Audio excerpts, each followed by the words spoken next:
Nung araw, guys, mga kalapatids. So, 'di ba? Naalala niyo yung high school? Pagka ipapatawag yung nanay, 'di ba? Bring your mother with plastic cover. 'Di ba? Parang naging biruan ng mga teacher nung araw. So, okay, so bakit ko nabanggit? Kasi tingnan niyo yung kulungan ko. Balot na balot ng plastic cover. So, plastic cover yung ginamit ko kasi para nakikita pa rin kahit paano ng ibon yung labas. So medyo hindi lang nakakaano dahil gawa ng nabasa sa ulan. Okay, so yan. So maigi na rin yan kaysa naman sa nababasahan sila sa loob. Pero chinek ko kanina kasi ang lakas ng ulan kagabi. So pag check ko ngayon kinabukasan, ngayon pag check wala na, kaso yung karton hindi ko na talaga napalitan, wala akong mahanap na karton. So ito, nilinis ko nga ito kahapon, no? Pero tingnan mo, dumi na naman.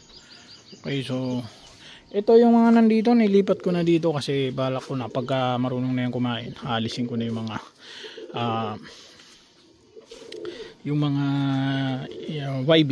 So ito ganun din dito. So ito nilinis ko, tinanggal ko na yung dito. So bakante na to, pati yung sa kabila bakante na. Doon sa baba, ito kay kakaalis ko pa lang, dito ko nilagay. So lilinisin ko din yan. Ito bala ko na rin to alisin to mga to, itong mismong kulungan na to.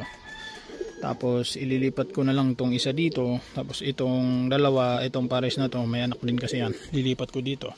Kasi itong mga YB na nagkawan ay magagaling na sila. So siguro isang inuman na lang to ng Cure Gold, tsaka isang patak nung nung nabili kong gamot sa One Eye. So papakita ko sa inyo kung ano yung ginamit ko.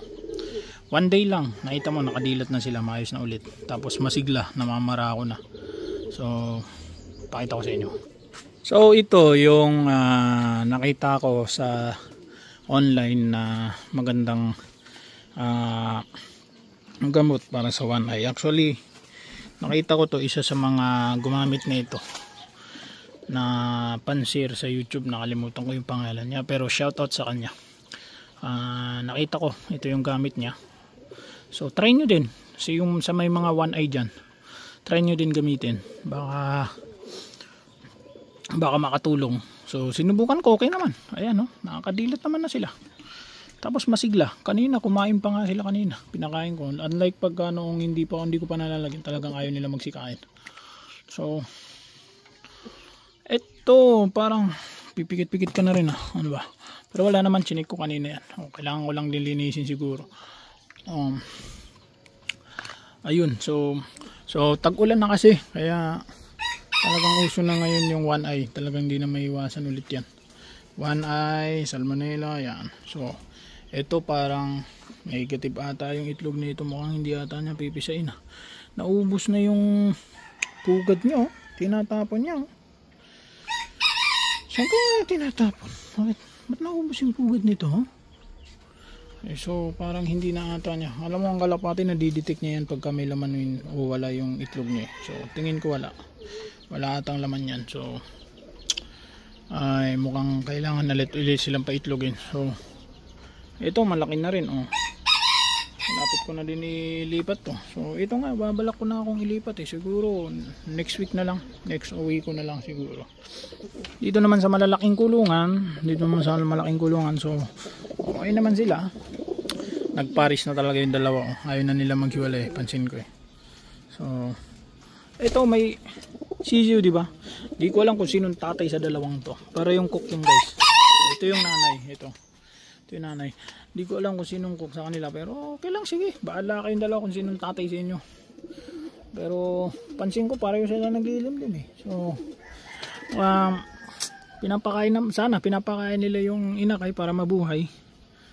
So hindi ko nga expect na magkakaroon ng inakay dyan kasi sabi ko nga mahilig lang siya mangitlog, pero hindi naman niya binubuhay.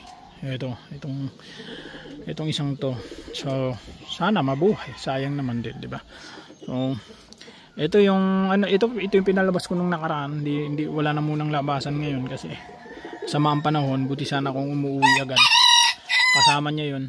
So ito at least alam na nila kung saan sila dadapo. Territorial na sila. So ito, naglagay na rin ako ganitong pagkainan nila kasi pag dito ko naglalagay sa labas, kinabukasan basang-basa, sayang yung pagkain. Imbis na may natutuka-tuka sila, hindi wala sila mata. Pero at least dito, tuyong-tuyo, hindi sila, patunay na hindi sila nababasa. So, paano ka makakapagpalabas kung ganito kasama panahon? Nagulan, tingnan mo, talos pa ng lakas pa ng agos ng sapa. So ano, bahana So konting ulan lang yan, aapaw na yan. Sana naman bukas, may pasok na kasi tayo bukas, sana hindi na lumaki pa yung tubig. Kasi pag once na umapaw to, ibig sabihin aapaw na rin sa kalsada. Sana hindi naman umapaw sa kalsada. Pero ang good news naman dyan, nabuhay yung mga tanim namin. Oregano, buhay na buhay. Kaya sukong-suko ang one eye dito. Pati sipon. Kahit sa tao pag may sipon, suko yan. Pati itong malunggay, sigurado ako mabubuhay ito. Kasi meron na. Meron na. Patunay na buhay na yung malunggay namin. Diba? So mamaya, maglalagay na naman ulit ako dito ng plastic cover. Ito naman ang lalagyan ko para hindi sila nababasa. Para siguradong pagpasok ko wala akong iintindihin. Wala akong paproblemahin. Wala akong iisipin. So mahaba na po ulit. Yun lamang po na. Putulin ko muna ang update ngayon sa aking mga ibon. So sana next week may marunong na siya. Marunong naman na itong tumuka itong mga to, pero sana next week mas magaling na sila tumuka para di na tayo mag-alalang ilipat. Kanina kasi itong isa nilipat ko dito sa kulungan ng YB natin. Ang problema, hindi siya sumasabay kumain, naawa ko. Buti pa yung isa sumasabay yun. Pero itong isa hindi. Ang problema, binubugbog pa nung iba dito. So sana pag uwi ko mag-improve na para malakas na tumuka, para ilipat na natin sila lahat kasi talagang ma-abandon na tong kulungan na to. Pansinin niyo naman, wala na nakalagay. Abandonahin ko na talaga yan. So para ito, pritong space na to. So ayun lamang po guys, mga updates sa ngayon. Pa-subscribe naman sa mga hindi pa. Malaking bagay po ito sa akin. At sa mga patuloy na sumusuporta, maraming salamat po, and God bless po sa inyong lahat.